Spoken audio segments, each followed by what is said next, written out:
국회 헌정투기 지금 네. 가동 중인데요. 김진태 의원하고 자유한국당의 김진태 의원하고 연동형 비례대표제 관련해서 한판 하셨습니다. 공부 좀 해라. 이렇게 말씀을 주셨어요. 아니, 근데 뭐 이렇게 답답하셨습니까? 아니, 제가 이제 여러 언론에서 다루고 있는데 네. 저는 사실 김진태 의원이 굉장히 유명하신 분인데 네. 상임위원회에서 같이 마주한 건 처음이에요, 이번에. 아, 그렇습니까? 네, 네. 그래서 서로 이제 헌정특위 잘 하자는 이제 그런 마음가짐들을 갖고 있는데 네. 연동형 비례대표제라는 이제 제목도 어렵고 네. 잘 모르는데 국민들이 알겠냐 이렇게 이제 말씀을 하셔서 제가 이제 한 말씀 드린 거죠. 우리가 이제 네. 대선 때 엄청나게 쟁점이었는데 그걸 국민들이 모른다고 생각하시는군요. 김진태 의원께서는.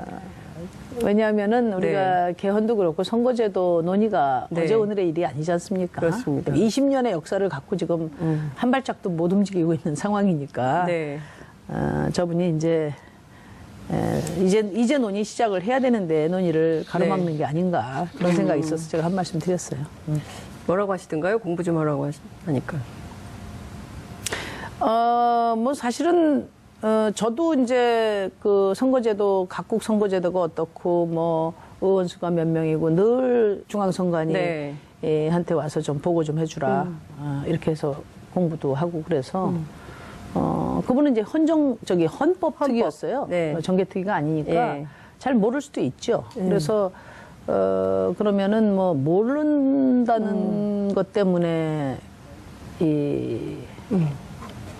개혁을 네. 하면 안 된다 이러면 곤란하고 모르면 알아야 되니까 네, 우선 네. 이제 공부 좀 하시라고 한 거죠. 김진태 의원이 좀 당황하거나 하지 않았을까요? 굉장히 네. 불쾌하셨던 것 같아요. 네. 그래가지고 이제 여러 말씀을 하셨는데 네. 그러면서 또 네. 친해지고 그런 건가요? 이해도가 높아지고 그렇게 되겠죠.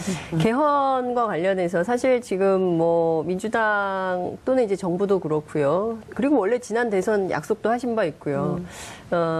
이게 지방선거하고 개헌을 동시 투표하는 방안에 대해서 다 공약을 했었는데 자유한국당이 입장을 바꿨습니다. 그래서 6월 지방선거 이후 12월에 그 어느 지점에 하자라는 얘기가 나오면서 특히 이제 개헌의 쟁점 가운데 중요한 것으로 자유민주주의 국가에서 자유를 뺐기 때문에 이것은 좌파 사회주의 국가를 만들려고 하는 시도다라고 자유한국당이 비판을 하고 있습니다. 이런 쟁점은 좀 어떻게 보십니까? 그러니까 우선요, 네. 김진태 의원이 홍준표 대표도 그런 주장을 하고 계시죠. 국민을 사람으로 바꾸자고 할 때, 네. 그거는 이제 북한에서 많이 쓰는 말이라서, 이제 안 된다 이런 얘기를 했는데, 그러면 이제 김진태 의원은 성을 바꿔야 돼요. 네? 북한에서 제일 핫한 성이 김씨 아닙니까? 김씨. 그렇죠. 김정은 위원장이죠. 그러니까 그만큼 좀 김씨. 말이 안 되는 얘기다 이렇게 생각을 네. 하고 네. 지금 중요한 거는 저는 그렇습니다. 선거제도와 개헌이 네. 어떻게 국회의 과제로 던져졌나 그걸 우리가 생각할 필요가 있어요. 네. 그러니까 불의한 권력을 끌어내린 촛불의 열망 예. 그리고 그 에너지로 지금 선거제도 개혁을 밀고 가는 거거든요. 네. 그렇기 때문에 저는 자유한국당은 네. 좋습니다. 시기 6월 달에 예. 이제 자유한국당 논의 시작하고 있어요. 이제. 네, 이제. 그래서 물리적으로 어렵다고 하면 네. 구체적으로 개헌과 선거제도 개혁을 하겠다는 네. 의지가 실린 그런 대안을 내놔야 된다. 예. 그렇지 않고 무조건 미루면은 깽판 친다 속된 말로 이렇게 네. 이해할 수밖에 없기 때문에 네. 합의에 이르기 어려울 거라고 봅니다. 그래서 저는 자유한국당은 네. 자승자박하는 반대 투쟁 멈추고 네. 의지가 실린 네. 대안을 내라. 네. 실제 개헌은 어디까지 또 선거제도는 어떤 방안으로 네, 네. 하고 이 논의를 해서 언제 그러면 국민투표에 붙이자 네. 이 안을 내야 되고 또 이제 더불어민주당은 어쨌든 집권 여당 아니겠습니까? 네. 그런 점에서 대선 때 다 약속해놓고 왜 안 지키냐 네. 이렇게 압박할 수는 있다고 봐요. 그렇지만 이제 책임 촉구보다는 네. 실질적인 진지한 협상의 노력을 네. 더 하셔야 되지 않나 그런 말씀을 드립니다. 네. 언제까지 이 대안을 내놔야 된다고 보십니까? 이제 6월, 지금 이제 평창 올림픽 전국이고요. 끝나면 바로 이제 지방선거 전국이기 때문에 자유한국당이 굉장히 좀 이걸 좀 이 일종의 스케줄, 시간표를 일찍 내놔야 되진 않겠습니까? 저는 이제 늦어도 언제까지 내놔야 될까요? 적어도 2월 말까지는 적어도 2월 말까지. 네, 예. 2월 말까지는 뭐 합의안까지는 안 된다 하더라도 네. 적어도 유연한 합의안 그러니까 네. 주요 쟁점들을 최대한 좁히는 네. 정도의 그 합의가 이루어져야 네.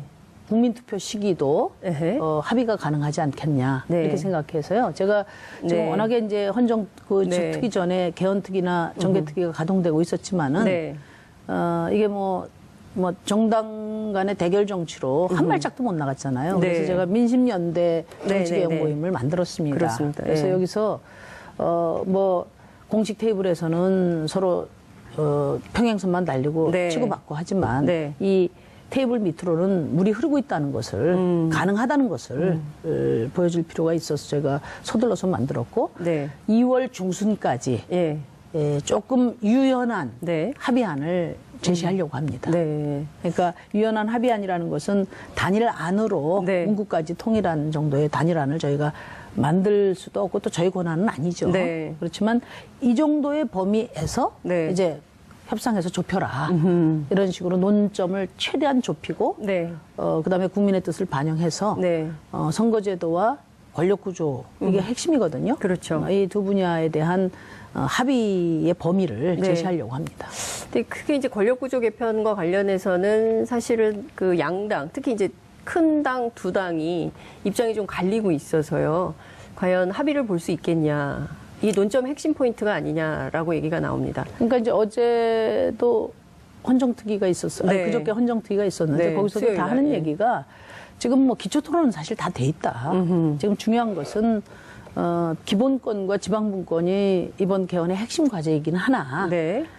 개헌이 성사되는데 관건적인 의제는 네. 결국 권력구조하고 선거제도다. 네. 그래서 이 권력구조와 선거제도에서 네. 어느 만큼 타협의 여지를 우리가 만들어낼 수 있느냐. 이게 돼야 나머지도 좀 정리가 되니까 네. 그것부터 먼저 토론을 하자. 네. 제가 이렇게 제안을 드렸고요. 어느 방향으로 모아질 거라고 전망하십니까? 이미 뭐 쟁점 다 나와 있다고 그러니까요. 봐요. 그러니까 각자 입장은 확인이 된 거죠. 네. 하나로 모아야 되니까. 하나로 모아야 되는 거는 네. 결국은 이게 기득권을 나누는 문제이기 때문에 네. 또 의원의 자리를 조정하는 문제이기 예. 때문에 양당의 양보와 타협이 관건이라고 봅니다. 그러니까 여기 와가지고 제가 그랬어요. 이 헌정특위 테이블에 와서 네. 옳고 그름 가지고 논쟁하지 말자. 네. 어느 게 왜 지금 개헌이 이루어져야 되고 선거제도는 뭐가 바뀌어야 되는지 다 이야기가 됐는데 네. 이제 문제는 뭐냐면 내가 내놓을 거 이야기해야 된다. 그런 양보할 얘기- 수 있는 거. 그렇죠. 예. 그런 얘기를 했고 그래서 이제 선거제도 문제는 네.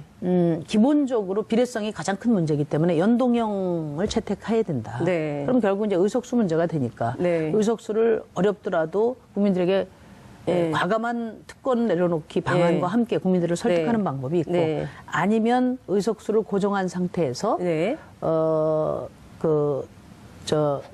광역시 네. 같은 경우에 네. 50만 명 이상인 시를 중대선거구제로 네, 바꿔서 중대선거구제. 하는 예. 이 범위 내에서 타협할 수밖에 없습니다. 예. 다른 방안은 없습니다. 저희가 예. 볼 때.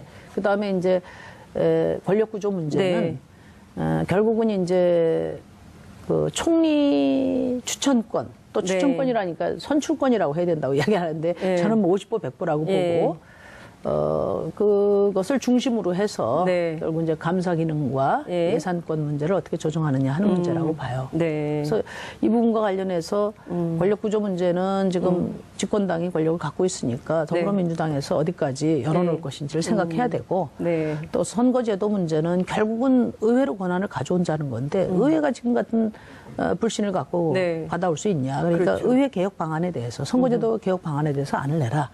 이게 결국은 이제 타협의 범위라고 보는 거죠. 알겠습니다. 이 문제는 저희가 조금 더 네. 시간이 많을 때 그러세요. 깊이 있게 심도 있게 좀 더 살펴보도록 하고요. 평창 올림픽이 이제 보름 네. 정도 남은 상황인데요. 지금 자유한국당이 평양 올림픽론을 주도하고 있고 그리고 얼마 전에는 평화 올림픽과 평양 올림픽이 막 실검 전쟁을 펼치기도 하고 굉장히 혼란스럽습니다. 결국은 이제 그 IOC 총재까지 나서가지고 그 평양 올림픽에 대한 유감을 표명하는 이런 상황까지 왔습니다. 이 굉장히 어찌 보자면 과거에 이명박 정부에서 유치를 했고 이것이 이제 문재인 정부에서 진행이 되는 건데 이 문제와 관련해서 특히 이제 남북 관계 문제와 관련해서 홍한유 새 대표에게 꿀밤을 한 대씩 주고 싶다 이런 말씀하셨어요. 네, 네. 어떤 점이 답답하셨습니까?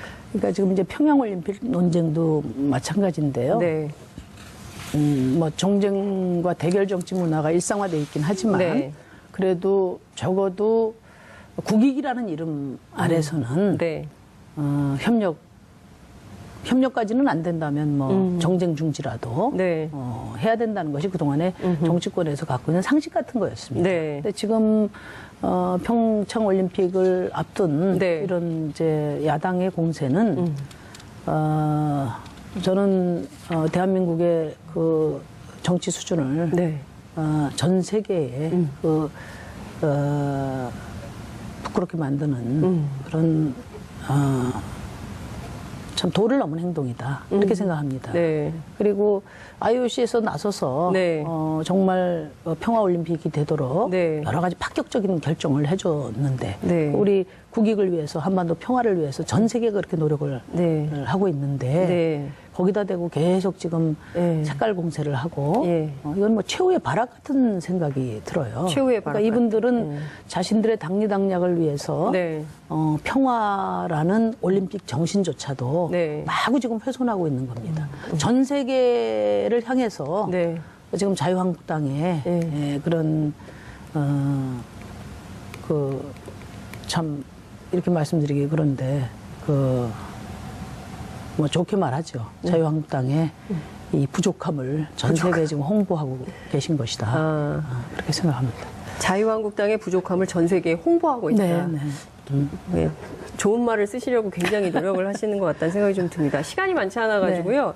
쟁점 말씀을 좀 드려야 되는데 지방선거가 얼마 안 남았습니다. 네. 그래서 지금 심상정 전 대표가 서울시장, 경기지사 어디로 출마하시나 이게 관심이 또 모아지고 있습니다. 개인적으로도 고민이 되시고 또 이제 정의당 입장에서도 또 후보를 내야 되는데 이렇게 지명도가 있는 분이 있나요? 어떻게 보십니까? 안 그래도 지금 이제 당하고 저하고 눈치 게임을 지금 하고 있습니다. 눈치 게임이요? 네, 네. 네. 이제 지방선거 출마 문제는 네. 여러 가지 이제 조건을 좀 더 보면서 네. 당하고 판단을 해봐야 될 것 같아요. 네. 너무 짧게 답변하시는데요. 그 뭐 개인적 고민을 좀 말씀을 해주시면. 그 이상 그러니까 그 이상 말씀드릴 수가 없어요. 왜 당이 결정하면 해야 된다라는 선당후사 정신 이런 것도 있지 그건 뭐 않습니까? 당연하죠. 네. 그거는. 제가 어쨌든 정의당의 대선 후보였고 또 네. 당대표를 했고 네. 누구나 네. 정당인으로서 자기 그 책임이 네. 있는 것이죠. 그러니까 당연히 이제 당에서 결정한 당에서도 네. 여러 가지를 고려해서 네. 이제 판단을 최종적으로 네. 할 거라고 봅니다. 알겠습니다. 자, 지금 최저임금 문제, 특히 이제 비트코인 문제, 뭐 여러 가지 이제 이 문제 때문에 원래 이제 2030 세대가 문재인 정부에 대한 지지가 굉장히 높았는데, 여러 가지 문제들, 특히 이제 그 평창 올림픽 단일팀 문제로 지지율이 좀 떨어지기도 하고, 그리고 또 젊은 층이 좀 지지 철회를 한 분들이 있다. 이런 그 여론조사 지표가 좀 나오고 있습니다. 특히 네. 이제 청년 문제 굉장히 심각한데요. 어떤 대안이 있으십니까? 그리고 제가 최근에 봤더니 얼마 전에 그 예능 프로그램 출연하셨는데 30대가 제일 많이 시청을 했더라고요. 그러니까 네. 2030, 40. 그러니까 2340 세대로부터 가장 지지를 많이 받는 정치인이시기 때문에 여쭙습니다. 아니 근데 이제 비트코인 사서 네. 조물주의에 건물주 되는 것이 유일한 희망이다. 청년들의 목소리를 이렇게 언론에서 전했는데 네. 뭐 저는 그 개개인의 문제가 아니고 그렇게 될 수밖에 없는 우리 사회 시스템이 문제가 아니냐. 네. 그러니까 사실 저도 이 비트코인 문제가 이제 제기되면서 정의당에서도 뭐 입장을 물론 저희가 원칙적인 입장을 냈습니다만은 네. 내야 되지 않느냐고 할 때 네. 굉장히 조심스러운 것이 청년들을 이런 상황으로 몰아넣은 게 네. 바로 우리 정치 아니겠습니까? 네네. 그러니까 어떤 말을 해도 훈수밖에 되지 않을 것 같았어요. 그래서 저희도 이제 보다 어떤 근본적인 해결책들을 네. 고민을 하고 있어요. 뭐 네. 단기적인 해결책은 이제 정부가 좀 가닥을 잡았지 않습니까? 네. 이제 청년들에게 자신들이 노력하면 네. 희망을 가질 수 있다는 그런 사회에 네. 대해서 믿음을 주는 네. 그런 정치가 이제 조금 필요하다. 시간은 걸리겠지만 알겠습니다. 그 길로 가야 되겠죠. 저희가 말씀드린 대로 오늘은 라디오와 텔레비전이 콜라보레이션을 하는 날입니다.